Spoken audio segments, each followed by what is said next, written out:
The parents that we brought in were incredibly supportive and would have probably been supported to have even more restrictions. I've even had a couple teachers comment that they can do in 2 days what they used to take 3 days to do. Social media and smartphone use have skyrocketed in the last decade, and so have mental health conditions in children and adolescents. To curb that in school, a Wisconsin lawmaker is proposing a statewide ban on cell phones in class.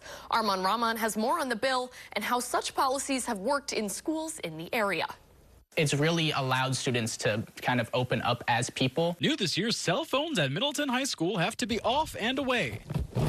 And senior Aiden Rosas has seen his peers' behavior refresh. Initially, you could see just the addiction. I'd say there was a lot of grumbling right at the beginning of the year, but it really quickly went away. Teachers can either collect phones at the door or students can keep them in their backpacks. I've even had a couple teachers comment that they can do in 2 days what they used to take 3 days to do. We've had 15 weeks of maybe 20, but for the most part, it's in that 5 to 10 range of phones turned in. It's this kind of policy Republican Representative Joel Kitchens wants districts statewide to implement with the bill he's proposing.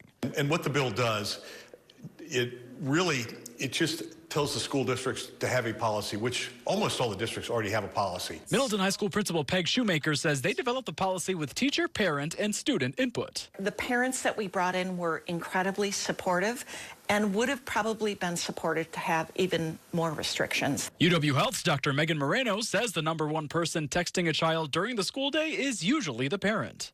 There's so much fear about school-based shootings and other types of violence that parents just feel safer when they know their kid can get a hold of them. Representative Kitchens heard similar concerns, but he says during instances like school shootings, law enforcement tells him they don't want students on phones. They just want them concentrating on hiding, running, and listening to directions. If a Middleton High schooler's phone is taken, they can still email with their Chromebooks, and their parents are notified how to get in touch with the office and their child. I think that's an important layer of comfort that a lot of families need. Iden says as long as districts also have flexibility, he thinks restrictive and thoughtful cell phone policies could recharge hallways nationwide like his. One day, my physics teacher actually got a little emotional at the beginning of class. They're talking more, they're interacting more, having meaningful interactions.